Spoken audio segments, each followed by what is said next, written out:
सोचो, अगर आपको रास्ते पे चलते चलते अगर कोई गाली दे दे तो आप क्या करोगे?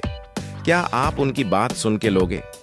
इंडिया में आपने ये चीज नोटिस की रहेगी कि जब भी आप रास्ते पे चलते चलते गलती से किसी को कट मार देते हो या आपकी गाड़ी किसी को थोड़ी बहुत टच हो जाती है तो डायरेक्टली लोग माँ बहन की गाली पे आ जाते हैं।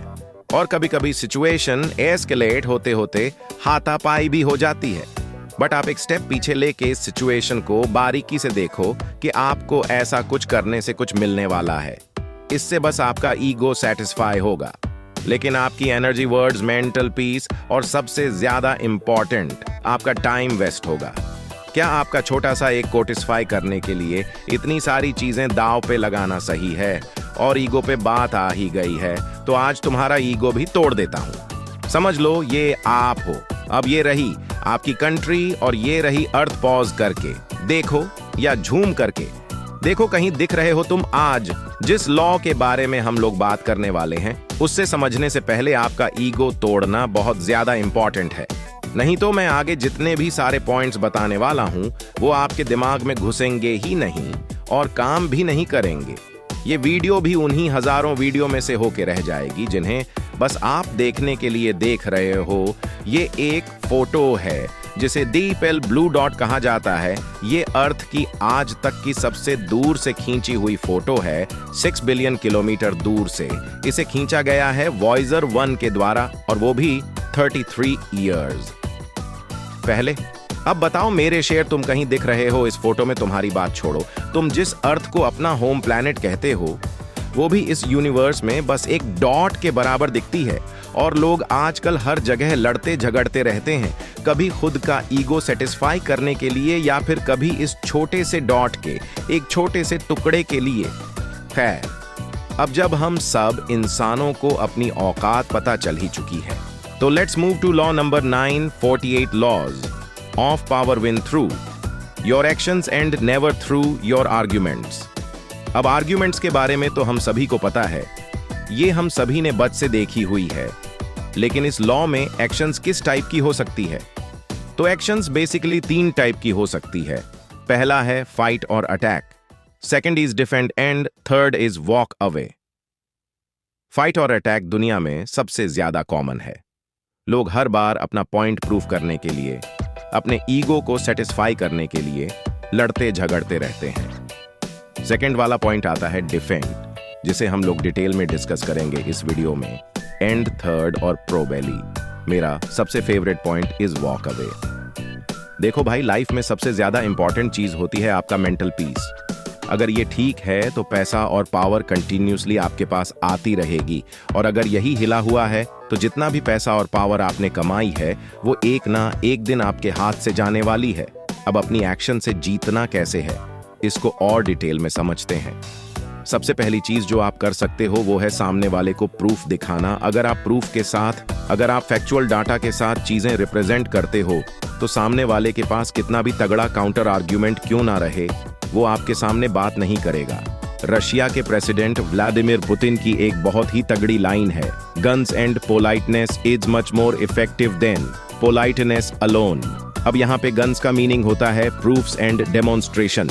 आप अपने आर्ग्यूमेंट को स्ट्रांग बनाने के लिए जितने भी सारे प्रूफ्स इकट्ठा कर सकते हो उतने इकट्ठा करो और फिर ही सामने वाले से आर्ग्यू करो। या फिर अगर आप डेमोन्स्ट्रेट करके दिखा सकते हो चीजें तो उसे डेमोन्स्ट्रेट करो। आपको एक छोटा सा एग्जाम्पल देके समझाता हूँ। सपोज करो कि मेरे पास कोई डिजिटल मार्केटिंग एजेंसी है और मेरे सामने कोई बिजनेस ओनर बैठा है जिसे मुझे पिच देनी है।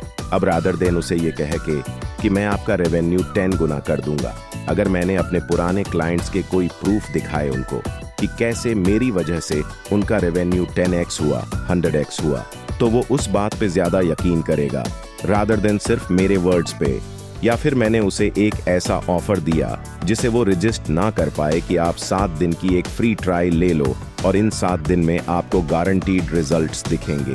तो ऐसे मोमेंट में अगर आप सक्सेसफुल हो गए उनको रिजल्ट दिखाने में, तो सामने वाला जहां पे आपको एक काम के 100 देने वाला था वहां पे वो उसी काम के 1000 भी दे सकता है, just because you had proof और आपने डेमोन्स्ट्रेट करके दिखाया इन सारी चीजों को। पॉइंट नंबर 2 होता है नो योर बैटल्स। आपने एक बहुत ही फेमस लाइन सुनी होगी, it's okay to lose some battles to win the war. और ये लाइन आज आपको कुछ भी करके समझनी पड़ेगी। कई बार क्या होता है, हमें आदत लग जाती है हर किसी को गलत प्रूफ करने की, और हम अपनी एड़ी चोटी का जोर लगा देते हैं सामने वाले को गलत प्रूफ करने में। अब आपको इस चीज को समझना पड़ेगा कि कौन से आपके लिए सच में वैल्यूएबल है और कौन सी जगह पे आपका सिर्फ टाइम वेस्ट होने वाला है। इसका एक छोटा सा एग्जाम्पल देके आपको समझाता हूं। सपोज करो आप किसी पार्टी में गए हो और वहां पे डिस्कशन चल रहा है अर्थ के बारे में। अब आपको पता है कि अर्थ गोल है, बट वहां पे आपको एक ऐसा बंदा मिला जो कह रहा है कि अर्थ फ्लैट है। तो इस सिचुएशन में उस इंसान के साथ आर्ग्यूमेंट करना आपके लिए वैल्यूएबल नहीं होने वाला। उल्टा ऐसे मूवमेंट के मजे लिया करो। सामने वाला कह रहा है अर्थ फ्लैट है तो फ्लैट है, तो आपको इस चीज को हल्का सा जज करके देखना है कि क्या मुझे सामने वाले को एक्चुअली में पॉइंट प्रूफ करना है या फिर नहीं भी करना है। कई बार हम लोगों ने ये चीज स्कूल या फिर कॉलेज में देखी है कि सामने जब कोई टीचर सिखा रहा होता है और अगर वो कुछ गलती कर दे तो कोई ना कोई ओवर स्मार्ट बंदा उठ के उनकी गलतियां निकालेगा। हम इंसानों को किसी की गलतियां निकालना बहुत ज्यादा पसंद है। ये पता नहीं लोगों की क्या एक अलग ही फिटिश लगी हुई है कि सबको किसी की गलतियां निकालने में बड़ा मजा आता है। बट आप इस चीज के बारे में थोड़ा सा सोचो, क्या वो 40-50 स्टूडेंट्स में स्मार्ट बन के आपको कुछ मिलने वाला है? क्या वो लोग इस चीज को कभी याद भी रखेंगे? क्या वो चीज करके आपका कोई फायदा भी होने वाला है? कुछ बेसिक सिंपल से क्वेश्चंस है जो आपको हमेशा खुद को पूछने चाहिए। अगर मैं किसी के साथ कोई आर्ग्यूमेंट, कोई बैटल स्टार्ट कर रहा हूं तो उसमें मेरा क्या फायदा होगा, मेरा क्या नुकसान हो सकता है और उस चीज को करने में कितने ज्यादा रिसोर्सेस लगेंगे। ये 3 सवाल आपको हमेशा खुद को पूछने चाहिए। फायदा नुकसान के बारे में आपको पता ही है। रिसोर्सेस यानी आप ऐसे समझ सकते हो उसमें लगने वाला टाइम, उसमें लगने वाला पैसा या फिर उसमें खर्च होने वाला आपका मेंटल पीस। ये सारी चीजें आपके रिसोर्सेस है और इसको आपको सही से यूटिलाइज करना सीखना चाहिए। इसीलिए वीडियो में मैंने आपको पहले ही क्लियर कर दिया था कि ईगो आपको साइड में क्यों रखना है। एक बहुत ही फेमस लैटिन टर्म है जिसे कहते हैं एक्टा नॉन वर्बा, यानी डीड्स नॉट वर्ड्स। कभी भी आपकी जो सोच है, आपकी जो फिलॉसफी है, उसे किसी को एक्सप्लेन मत करो, उसको एनबॉडी करो, उसको जियो। सामने वाले को समझना है तो वो समझ लेगा, नहीं समझना है तो वो ना समझे, ऐसा समझ के छोड़ दो। हर एक चीज को एक बड़े टाइमलाइन पे देखना सीखो। कभी भी जो बड़े बड़े लोग हैं वो चीजों को शॉर्ट टर्म में प्लान नहीं करते, वो चीजों को एक लंबे स्केल पे देखते हैं और फिर उनको डिवाइड करते हैं छोटे छोटे पार्ट्स में।